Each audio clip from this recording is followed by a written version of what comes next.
the center console here. And removing that console lets us do some fun things.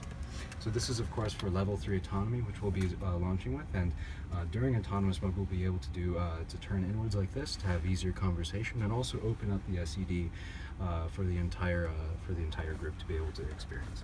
Now we are going to be taking off pretty soon, so I'm going to go ahead and move us back. Alright.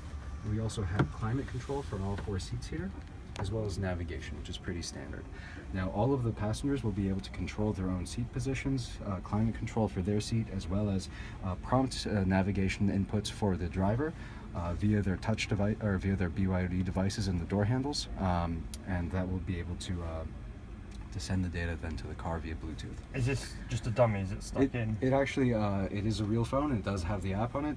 It looks like we've neglected to charge it.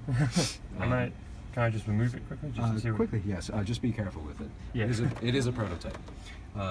Next up on the settings, we have a number of settings in here that are configurable, and all of these will be tied to your Byton ID. And therefore, anytime you get in the car and get your facial recognition done, it'll load in your user preferences, like language. You can see we're now in Chinese and switch back to English. We have our exterior camera bars here, which you can configure like so. All right. And this display, we have a number of different color themes. Mars likes blue. I'm more of a fan of black, so we're going to leave it in black. All right. And then on the interior lighting, this is just too fun to pass up. All right. Now the SED is controlled via gesture. For the production model, it'll be controllable via touch input, as well as gestures, as well as voice. What are you calling this? SED? The shared experience display. Cool. Alright.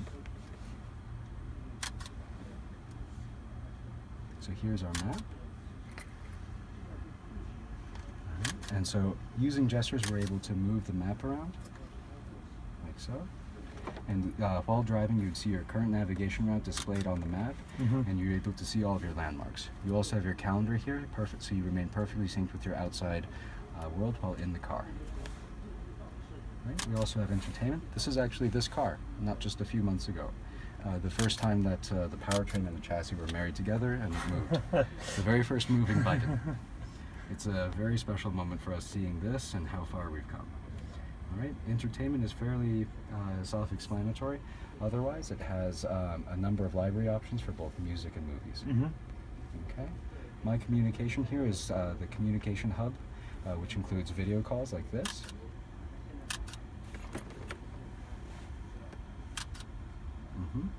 And you'll also be able to make phone calls, emails, texts, etc. All right.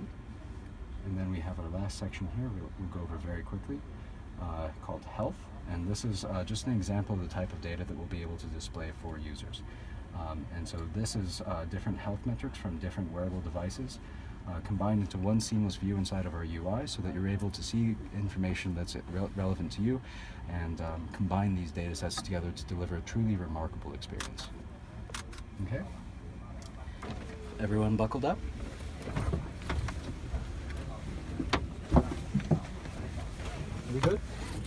Can we get people?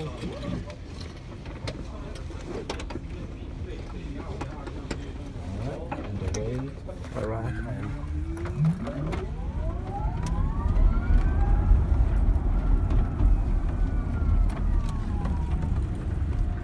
Do you have like top speeds in 0 to 60 times at the moment? I haven't tried that. It's rather a short mod. I can tell you that the acceleration is quite good. I meant more official figures rather than doing it here. That would be probably a better question for the vehicle engineering team. Sure. But it's certainly a fun car to drive. All right. Well, thank you guys so much for joining. Do you have any other questions that I can answer? You said this will be